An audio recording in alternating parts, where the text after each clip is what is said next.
월이야, 내 옷을 입고 내가 되어다오. 제발 나를 이 감옥에서 살려다오.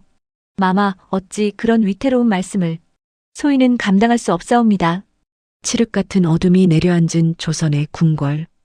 부엉이의 불길한 울음소리와 기와지붕을 스치는 차가운 밤바람만이 정막을 깨는 이 시간, 세자빈의 처소인 동궁전 복도 끝에는 기묘한 물건 두 가지가 나란히 놓여 있습니다. 금실로 봉황을 수놓은 비단 꽃신과 흙먼지 잔뜩 묻은 낡은 집신. 도저히 한 공간에 존재할 수 없는 이 두 신발은 오늘 밤 이곳에서 상식과 법도를 뒤엎는 위험하고도 은밀한 거래가 시작될 것임을 예고하고 있습니다. 방 안의 낮은 촛불 아래 나이든 상궁의 은조림이 어둠을 가릅니다. 사람들은 비단옷을 입으면 그 귀함이 몸에 배고 무명옷을 입으면 천함이 뼈에 새겨진다 믿지요. 하지만 진정한 귀함이란 그 옷이 짊어져야 할 운명의 무게를 심장이 얼마나 굳건히 견뎌내느냐에 달려있는 법입니다. 옷은 그저 형체일 뿐 그 속에 담긴 영혼이 감당해야 할 시련이 곧 그 사람의 진짜 신분이 됩니다. 궁녀 월이는 집안의 빚을 갚기 위해 어린 나이에 입궁했습니다.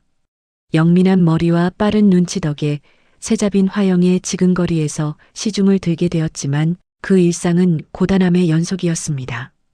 매일 무거운 물동이를 나르고 바닥을 닦으며 밤마다 고향에 병든 부모 걱정에 잠을 이루지 못했습니다. 반면 만인의 울얼음을 받는 세자빈 화영은 화려한 병풍 뒤에서 시들어가는 꽃이었습니다. 권력 다툼의 희생양으로 은수저를 들 때마다 독살의 위협에 몸을 떨어야 했지요. 배고픈 궁녀와 두려운 세자빈, 두 여인은 각기 다른 이유로 이 궁궐이라는 감옥에서 벗어나고픈 간절한 소망을 품은 채 서로를 바라보고 있었습니다. 폭풍전야의 정막이 흐르던 어느 밤 세자빈 화영이 갑자기 월이의 두 손을 덥석 잡았습니다. 눈물 섞인 목소리로 궁 밖에서 위독한 어머니를 단 하룻밤만이라도 뵐 수 있게 해달라며 간곡히 청합니다. 세자빈은 작은 목함 하나를 내밀었습니다. 집안의 빚을 청산하고도 남을 금괴가 가득했습니다. 단 하룻밤만 세자빈의 옷을 입고 이 방을 지켜준다면 모두 주겠다는 파격적인 제안이었습니다. 평생 한 번도 오지 않을 기회이자 목숨을 내걸어야 하는 거래였습니다. 월이는 떨리는 손으로 세자빈의 붉은 당의를 만져봅니다. 비단의 부드러운 감촉이 손끝을 타고 흐르지만 머릿속은 갈등으로 뒤엉킵니다. 발각되는 순간 차명을 면치 못할 대역죄라는 공포가 발목을 잡다가도 내일이면 길가에 나앉을 동생들의 얼굴이 눈앞을 가립니다. 딱 하룻밤뿐이다. 아무도 모를 것이다는 유혹과 어찌 감히 하늘을 속이려 하느냐는 양심이 팽팽히 맞섭니다. 차가운 복도 바닥에 주저앉아 밤이 깊어가는 줄도 모르던 월이는 마침내 자신의 운명을 스스로 바꾸겠다는 위험한 결심에 몸을 맡깁니다. 월이는 무명옷을 벗어던지고 세자빈의 화려한 예복을 입기 시작합니다. 겹겹이 쌓인 비단이 몸을 감싸 안을 때마다 심장이 터질 듯 요동칩니다. 가채를 올리고 무거운 옥비녀를 꽂은 뒤 거울 속에 비친 자신을 마주합니다. 고단한 삶에 찌든 궁녀 월이는 온데간데없고 고귀함과 위험이 흐르는 세자빈만이 앉아있을 뿐입니다. 두려움이 서린 눈동자 너머로 생존을 향한 서늘한 의지가 피어오릅니다. 문을 열고 나서는 순간 그녀는 죽음이 도사리는 연극의 주인공으로 발을 내딛습니다. 이 위험한 연극을 가장 먼저 눈치챈 것은 월이를 남몰래 연모해온 겸사복 진우였습니다. 월이의 걸음걸이와 미세한 몸짓 하나까지 기억하는 그는 세자빈 옷을 입은 여인이 화영이 아님을 단번에 알아차립니다. 하지만 진우는 밀고 대신 침묵의 방패가 되기로 자처합니다. 처소 주위를 맴돌며 의심스러운 눈초리를 차단하고 위태로운 순간마다 어둠 속에서 신호를 보내 도움을 줍니다. 신분을 초월한 두 사람의 기묘한 연대는 차가운 궁궐 안에서 유일한 온기가 되어 비극을 향해 달려가는 이야기에 애틋한 긴장감을 더합니다. 세자빈의 권력은 생각보다 강력하고 달콤했습니다. 평소 월이를 비천하게 여기며 모질게 굴던 최상궁이 트집을 잡으려 들자 월이는 세자빈 특유의 차가운 위엄으로 그녀를 호통쳐 꿇어앉힙니다. 궁녀 시절엔 감히 상상도 못했던 통쾌한 복수였습니다. 비단옷이 주는 힘에 취해 잠시 공포를 잊고 권력을 휘두르는 월이의 모습은 아슬아슬한 카타르시스를 선사하며 마치 이 자리가 원래부터 자신의 것이었던 양자연스러운 기품을 뿜어냅니다. 그러나 평온은 오래가지 않았습니다. 예고 없이 세자가 세자빈의 처소를 방문한 것입니다. 당황한 월이는 고개를 깊게 숙여 얼굴을 가리려 하지만 세자는 평소와 다른 빈의 분위기에 묘한 흥미를 느끼며 다가옵니다. 늘 병약하고 우울했던 진짜 세자빈과 달리 월이에게서 뿜어져 나오는 생명력과 기계는 세자의 마음을 자극합니다. 세자는 빈의 손을 잡으며 다정한 말을 건네고 월이는 극한의 긴장 속에서 한 나라의 지존을 속이는 외줄타기를 이어갑니다. 세자빈의 변화를 경계하던 반대파 세력은 이번 기회에 아예 빈을 제거하려 자객들을 투입합니다.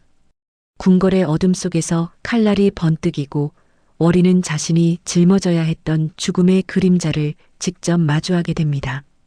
그녀를 돕던 진우조차 수많은 적에게 둘러싸여 고전하고 하룻밤의 거래로 얻으려 했던 금괴는 이제 목숨을 앗아갈 저주가 되어 돌아옵니다.